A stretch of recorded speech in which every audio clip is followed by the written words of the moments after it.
욥기서 8장 7절. 내 시작은 미약하였으나 내 나중은 심히 창대하리라.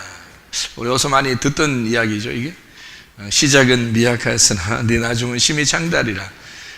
사업 시작하면은 간판 걸고 하는 이제 사람들이 선물로 많이 주는 그런 액자죠. 시작은 미약하였으나 내 나중은 심히 창대하리라, 그런 말씀인데요. 이 얘기를 이제 그냥 들으면 있잖아요. 나중에 잘 될 거야. 이제 그런 축복 받을 거야. 근데 어떤 축복을 얘기하냐면 자식 잘 되는 거, 또 사업 잘 되는 거, 그런 축복으로 생각해서 이거를 선물로 주고 또 이걸 또 받기를 또 좋아하죠, 사람들이. 그러면 이제 아주 진짜 축복받은 것처럼 생각이 되죠. 이렇게. 그러니까 아주 좋아하는 그런 내용의 말씀입니다. 그런데 이게 원래 욥이 나중에는 욥보다도 훨씬 더 못한 사람들이 욥이 대신 제사를 드려줘서 용서를 받는 사람들인데, 이 친구들 3명이, 그 친구 중에서 한 명이 얘기한 거예요. 그러니까 욥이 얘기한 것도 뭐 시원찮은데 욥의 친구들이 3명 중에서 한 명이 얘기했으니까 사실 시원찮은 거죠.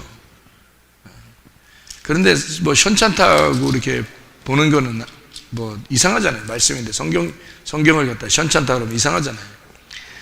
여기서 가장 잘 말한 사람이 누구냐면 엘리후라는 사람입니다. 욥기서에 보면 마지막에 엘리후라는 사람이 나와요. 젊은 사람인데 그 3명의 친구하고 좀 다르게 얘기했고, 엘리후라는 사람은 하나님이 책망하지 않았어요.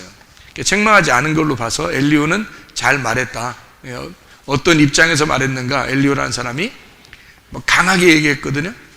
강하게 얘기해서 욥을 완전히 무너뜨릴 때 사용한 사람인데, 이게 엘리후라는 사람이 3명의 친구는 어설프게 넘어뜨렸는데 이 엘리후라는 사람이 마지막에 나타나서 완전히 죽여버린 거죠. 이제 욥을 완전히 파괴시켜버립니다.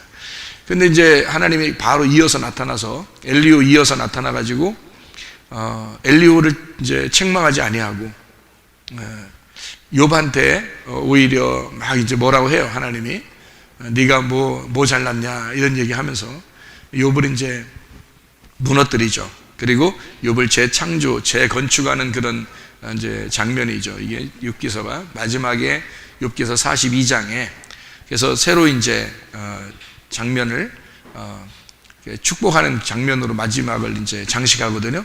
그러니까 욥기서의 처음 시작부터는 상당히 미약하고 마지막에는 이제 창대하게 되는 그 축복을 받는 그런 것이 이제 욥기서의 내용이란 말이에요. 그러니까 시작과 끝이 정해져 있었다는 거죠. 하나님의 그 입장에서는 시작과 끝이 정해져 있었다. 그래서 시작은 미약하지만 나중은 창대하게 만드는 그런 이제 계획을 가지고 이제 욥을 먼저 무너뜨리는 그런. 그러니까 하나님은 뭐 사랑이죠, 사랑. 하나님은 무슨 사랑이냐? 어쨌든 잘 해주시려고 하는 거예요. 사람은 혼내잖아요. 어떤 사람이 혼내잖아요. 그러면 부모가 혼낼 때는 어떤 마음으로 혼내요? 잘 되라고 혼내는 거죠. 이놈 못 되라, 이놈 못 되라. 그러면서 혼내진 않잖아요. 이놈 잘 되라. 그래서 혼내는 거잖아요. 그러면 그게 이제 시작은 혼내는 거지만 사실 나중에 보면 그게 약이 돼서 더 잘 된다. 이제 그런 생각을 가지고 그런 결론을 가지고 이걸 하는 거잖아요. 그죠? 시작은 미약하지만 나중은 창대하리라는 말하고 똑같은 거죠. 그죠? 그래서 하나님도 똑같아요. 욥기서를 보면 처음에는 계속 율법의 그 3사람을 보내서 계속 이제 이렇게 괴롭힙니다. 욥을 괴롭히고 그 다음에 엘리후를 통해서 완전히 무너뜨려 죽이려고, 그리고 하나님이 직접 나타나서 이제 완전 KO 시켜 버리는 거죠. 그리고 다 무너뜨려 가루만 남겨놔요. 싹 이제 바닥을 없애버리고 이제 새로 이제 집을 건축하는 게 욥기서 42장에 나와 있는 그런 말씀이니까 새로 이제 창대하게 되는, 새로 재건축하게 되는 것이다. 이제 이런 것으로 우리가 성경을 보면 하나님의 그 계획이라는 건 욥을 어차피 죽이려고 한 건 아니다.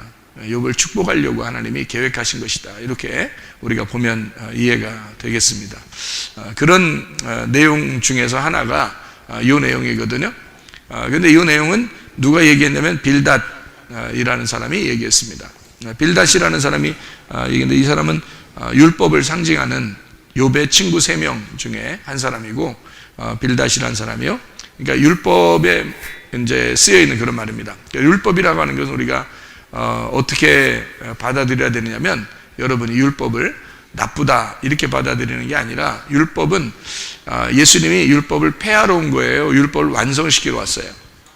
완성시키러 왔죠. 그러니까 시작이 미약하지만 나중에 창대하리라는 말은 뭐로 시작해서 뭐로 끝낸다는 그런 이야기겠어요. 율법으로 시작해서 율법의 완성으로 끝내겠다라는 그런 말씀이 되는 거죠. 그러니까 여기 우리가 한번 써보죠.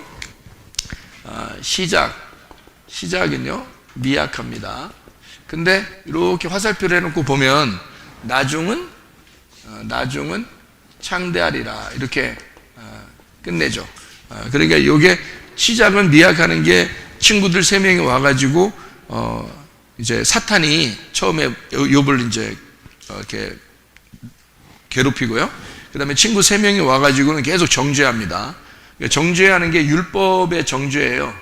율법의 정죄.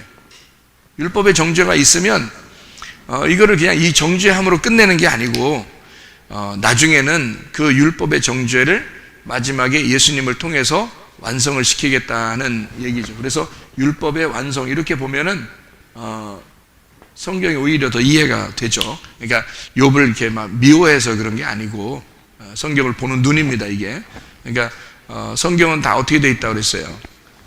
3가지로 돼 있다고 했어요? 1가지로 돼 있다고 했어요? 2가지로 돼 있다고 했어요? 다 맞아요. 1가지, 2가지, 3가지 다 맞아요. 3가지면은 이렇게 삼일계를 얘기하는 거고, 2가지면은 선악과 생명나무라고 얘기하는 거고, 1가지라면 이 2개가 합해져서 하나님의 사랑이라 이렇게 말하는 겁니다. 그러니까 처음에 시작하는 것에서 처음에 시작은 다 정죄예요. 정죄. 그러니까 율법을 통해서 이 욥의 세 친구가 욥을 정죄합니다. 정죄하고 그 다음에 나중에 그 율법을 완성하는 거죠. 율법이라는 게 그런 게 나쁘다는 얘기가 아니에요. 그러니까 율법을 나쁘게 여러분이 보면 안 되는 거예요. 율법으로 구원받을 수가 없다 그러죠, 그죠? 율법으로 구원받을 수 없다. 그럴 때 로고스 말씀 들어봤죠, 여러분이? 요한복음 1장 1절에 보면 로고스 말씀이다. 하나님을 말씀을 로고스라 그렇게 말해요.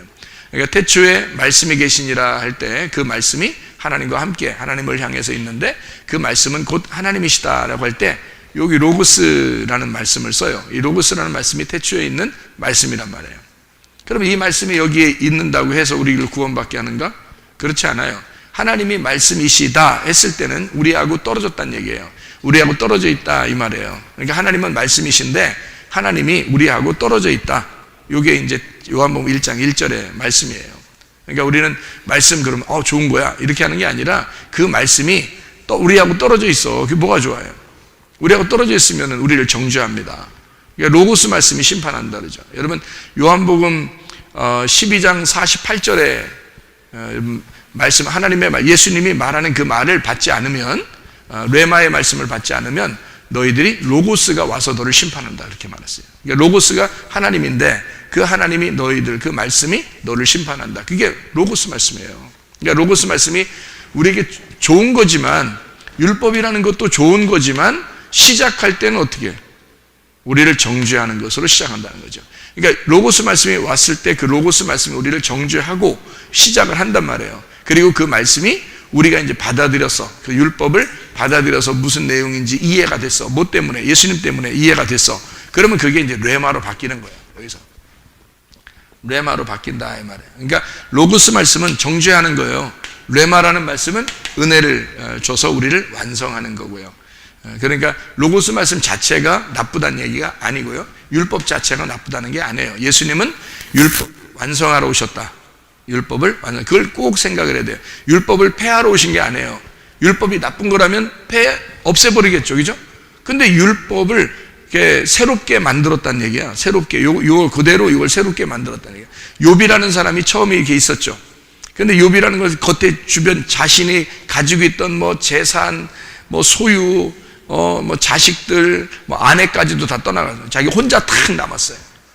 다 잃어버리고, 그리고 혼자 딱 남으니까 때 묻은 거 있잖아요. 이 때 묻은 거를 친구들이 와서 싹 다 닦는 겁니다. 막 괴롭히는 거죠. 이게 싹 닦아주는 거예요. 그러니까 깨끗하게 만들어서 이 바닥을 싹 정리해 버리는 거죠. 엘리우까지 와가지고 싹 물청소. 그리고 하나님이 와가지고 막 빼빠질 같은 거 하고 싹 물청소해서 싹 정리 딱 하고 난 다음에 그 위에다가 집을 새로 건축하는 그런 장면들을 볼 수가 있죠. 그러니까 욥의 처음 시작은 이렇고요. 욥의 나중은 이렇게 되는 거죠. 그러니까 어떤 의미라고 하는 거예요? 잘 된다? 어떤 그런 의미가 아니라 어떻게 해요? 율법의 그 정죄에서 시작해서 율법의 완성으로 끝난다. 이런 얘기를 욥기서에 해주고 있는 것입니다. 그러니까 로고스 말씀이 레마 말씀으로 우리에게 와야 된다 하는 그런 것을 우리가 자주 들었죠. 그러니까 로고스 말씀 자체가, 율법 자체가 나쁜 것이 아니고 그것을 완성할 때 우리에게 적용이 되는 것이다. 요거만 있으면요, 시작만 있으면 하나님하고 우리는 완전히 떨어져 있어요. 근데 여기 예수 그리스도의 십자가를 통해서 말해요. 예수님의 십자가를 통해서 이제 우리가 완성이 된 율법을 보게 되는 거죠. 완성된 율법은 결국에 처음에 정죄해서 완성을 시키니까, 완성은 예수님이 와가지고 뭐라 그래요? 율법을 사실 뭐 때문에 줬다? 사랑 때문에 줬다는 거예요. 그래서 모든 것은 사랑으로 완성된다라고 얘기를 해요. 사랑으로 완성된다. 그러니까 하나님 사랑이라고 하는 게, 여기서 하나님 사랑이라고 해봐요. 그래서 하나님 사랑이면 과정을 다 거치잖아요. 그럼 이웃 사랑이 돼요. 이웃 사랑을 완성하면은 사랑이 율법의 완성이 된다. 이웃 사랑하면. 그러니까 하나님 사랑하는 거는 하나님하고 나하고 떨어져 있으니까 하나님을 사랑하려고 하는 거죠. 근데 이웃 사랑은 어떻게 해요? 하나님하고 나하고 하나가 되니까 하나님의 마음으로 이웃을 사랑하는 거잖아요. 그러니까 이건 떨어져 있는 거고, 여기서 하나님의 사랑, 이웃 사랑이 왜 완성이라고 그러냐면 하나님하고 나하고 하나가 되어 있으니까. 그래서 이웃 사랑하면 된다 이렇게 하는 거예요. 무슨 말인지 아시겠죠? 그러니까 로마서 우리가 13장에 나와 있는 그런 말이죠. 로마서 13장 10절 말씀 뭐라고 했어요? 사랑은 이웃에게 악을 행하지 아니하나니 그러므로 사랑은 율법의 완성이니라. 이렇게 로마서 13장 10절에 말씀하고 있잖아요. 왜 그러냐면, 왜 여기 이웃 사랑을 갖다가 완성이라고 그렇게 말하냐면, 하나님 사랑이 이웃 사랑에 들어와서 내가 하나님의 마음을 갖게 되었다. 그래서 그 하나님 마음을 가지고 이웃을 사랑하게 된다. 그러면 이제 그걸 완성이라 그렇게 말하는 거죠. 그러니까 이 앞에가 없어진 거죠. 이 앞에가 없어지고 이렇게 여기 와서 완성이 됐다 이 말이에요. 그 얘기를 하는 거예요. 성경에 다 구분이 어떻게 돼요? 구분이 폐해지거나 없어진 게 아니라 새롭게 되는 거죠. 새롭게. 그래서 창조 요한복음 1장 1절에 말씀이 계시고 그 말씀이 세상을 만들었어요. 어떻게? 빛이 와가지고 세상이 만들어졌잖아요. 근데 창세기 1장 1절에 보면은 어떻게 해요? 천지를 창조하시니라 그렇게 했죠. 그죠? 천지를 창조하시니라. 그러면은 이쪽에 마지막 요한계시록에는 어떻게 해요? 새하늘과 새 땅을 창조하셨다. 이렇게 되는 거잖아요. 그러니까 새하늘과 새 땅을 창조하셨다. 왜 새하늘과 새 땅이라고 하는 걸 나오냐면, 여기 시작에서 그냥 천지 창조가 됐잖아. 하늘과 땅을 창조했잖아요. 그러니까 시작에서 완성을 시키는 것이 요거라는 거죠. 그러니까 없어진 게 아니라 있는 거를 완전히 새롭게 만드는 거예요. 그러니까 완전히 새롭게 있는 걸 새롭게 만드는 거니까 여러분 생각해 보세요. 예수가 이 땅에 오셨어요. 예수가 이쪽에 있습니다. 예수가 이쪽에 있어요. 여기 이 땅에 오셨어요. 그 다음에 십자가를 지셨습니다. 그죠? 그러니까 여기서는 어떻게 돼? 어떤 예수예요? 부활 예수죠. 그죠? 부활의 예수가 됐어요. 부활의 예수는 뭐 이쪽 예수하고 틀린가요? 이쪽 예수하고 달라졌나? 아니죠. 똑같은 예수예요. 똑같은 예수인데 십자가를 지셔서 죽으신 예수가 된 거란 말이에요. 이쪽에 예수가 죽으심으로 완성을 했단 말이에요. 다 이루었다. 그죠? 죽으시면서 다 이루었다. 근데 다 이루었는데 없어졌나요? 예수가? 나타났죠. 제자들한테. 나타나서 어떻게 손 만져보라고 그러고 옆구리 만져보라고 막 이러잖아요. 그러면 어떤 예수라는 거야? 여기 있었던 예수라는 거지. 무슨 말인지 알겠어요? 여기 있었던 예수라는 거지. 자기는 나는 여기에 있었던 예수다. 너희들과 함께 있었던 예수인데 내가 죽었었거든. 근데 너희들 나를 다시 만져봐라. 나는 부활한 예수인데 여기에 있었던 예수야. 그러니까 다시 쉽게 얘기해서, 자, 나는 율법의 예수인데 내가 그 율법을 짊어지고 죽었어. 내가 너희들에게 은혜로 하나님의 사랑으로 왔어. 근데 날 만져봐. 난 어디의 예수야? 율법의 예수야. 이 말이라고 그래요. 그죠? 자, 내가 그 율법을 죽음으로 완성을 했다 이 말이야. 다 이루었다. 완성을 했다. 그러니까 이 율법의 예수 나를 만져봐라. 이렇게 얘기하는 거예요. 그러니까 이쪽이 없어진 게 아니라는 거지. 이쪽이 새로워졌다는 거죠. 여러분 어떤가요? 여러분은? 여러분 원래 교회 나올 때 다 여긴가요? 아니죠. 여러분 교회 나오면 다 여기예요. 여기에. 그러면 어디 과정을 거쳐? 예수님을 따라서 가야 돼. 예수님 따라가야 돼. 자기를 부인하고 십자가를 져야 돼. 그죠? 십자가를 지고 그리고 여기를 가야 돼요. 그러면 이제 주님을 따라가는 자가 되거든요. 그러니까 처음엔 다 여기예요. 오면은 다 여기고 그 다음에 십자가를 지고 그 다음에 가야 되는 거예요. 이 십자가가 어디에 있는 거냐면 광야에 있는 거예요. 광야에. 그래서 광야 생활이 있는 거예요, 여러분. 광야 생활. 딱 봐요. 여기서 여기 광야를 거쳐서 여기로 가죠. 그죠? 그러니까 민수기 21장에 보면은 광야에 뭐가 나와요? 광야에 뱀이 나오죠? 민수기 21장에 불뱀, 놋뱀 이렇게 나오잖아요. 그러니까 광야에 불뱀과 놋뱀이 나와요. 불뱀, 놋뱀.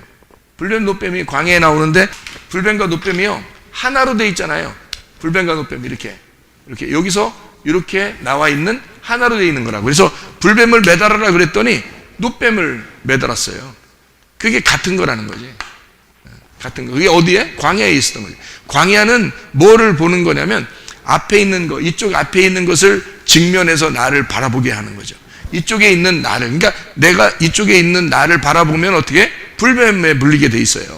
그러니까 불뱀에 물리면 죽는 거죠. 죽으면 다시 생명의 이제 놋뱀을 쳐다보게 되는 거거든요. 그러니까 불뱀, 놋뱀이 다 광야에 있는 거예요. 자, 광야는 그러면 뭐를 얘기하려고 광야라고 썼겠어요? 광야는 뭐가 있는 곳이에요? 우리 사람 몸 중에서 광야가 어디일까? 사람 몸 중에서 마음의 마음.